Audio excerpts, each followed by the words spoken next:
Diketahui pada putaran ketiga kualifikasi Piala Dunia 2026, Indonesia tergabung di grup C bersama Jepang, Australia, Arab Saudi, serta Bahrain dan Cina. Indonesia sudah menjalani 2 pertandingan pada awal November kemarin. Bertandang ke Arab Saudi, Indonesia sukses mencuri 1 poin kala bermain di Jeddah.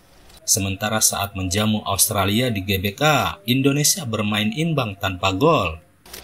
Klasemen sementara grup C sendiri, Indonesia berada di posisi 4 dengan mengoleksi 2 poin.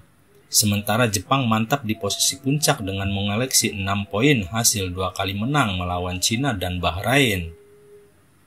Indonesia sendiri terus menambah kekuatan agar bisa bersaing dan menambah asa melaju ke Piala Dunia. Salah satunya adalah dengan menaturalisasi pemain keturunan berkualitas yang bermain di luar negeri untuk bisa memperkuat timnas. Fenomena ini pun telah sampai ke telinga fans Jepang yang mana Indonesia adalah salah satu tim yang bisa merepotkan lawan dengan hadirnya para pemain keturunan ini.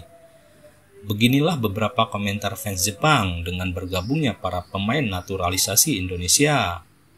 Sejujurnya, grup Eropa Jepang bermain melawan pemain yang levelnya lebih tinggi dari grup naturalisasi Indonesia ini setiap minggunya. Jadi menurut saya, itu tidak akan menjadi masalah. Ide bagus dalam jangka pendek, ide buruk dalam jangka panjang. Alangkah baiknya jika atlet naturalisasi bisa mewariskan keahlian kepada masyarakat Indonesia, sehingga kualitas atlet tanah air pun akan meningkat. Selama tidak melanggar aturan, tidak masalah. Ketika sepak bola menjadi lebih populer, itu wajar. Dalam beberapa dekade mendatang, jumlah pemain kompetitif akan semakin meningkat dan semakin kuat. Saya kira demikian.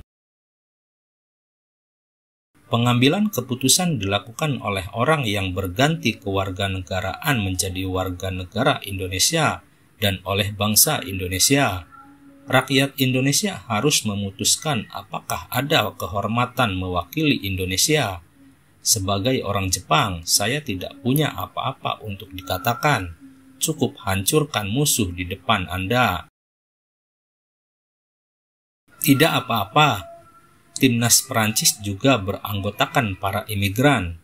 Jika saya tidak terpilih mewakili Afrika, saya akan mewakili Afrika. Bukankah itu bisa? Pada awalnya Jepang memiliki pemain-pemain besar di luar negeri yang mengikuti liga dan juga menggunakan pemain naturalisasi. Namun pada akhirnya mereka tidak mengandalkan hal tersebut dan malah memperkuat timnya melalui pengembangan jangka panjang. Kalaupun hanya mengandalkan pemain naturalisasi, percuma jika mengabaikan perkembangannya. Meski asal-usulnya ada di Indonesia, namun memiliki begitu banyak pemain naturalisasi tidak akan membantu perkembangan sepak bola Indonesia dalam jangka panjang. Tapi dari sudut pandang, Jepang bisa bermain melawan tim Eropa di Asia menurut saya adalah cerita yang bagus, bukan yang buruk. Tim Indonesia tentu mengalami kemajuan, namun dia mewakili Indonesia, bukan Belanda. Jika Jepang memainkan sepak bola seperti biasa, tidak akan ada ancaman. Namun, siapapun lawannya, saya ingin mereka berkonsentrasi pada pertandingan. Jujur saja, saya paling menantikan laga melawan Indonesia di grup C. Saya senang karena ini terasa seperti kekuatan baru di Asia. Selain itu, jika pemain Belanda banyak, akan menarik rasanya seperti tim virtual Eropa, berapapun levelnya. Sayang sekali bagi para pemain yang selama ini memainkan posisi tersebut. Mungkin mau bagaimana lagi karena yang lebih kuatlah yang akan menang. Saya merasa kasihan.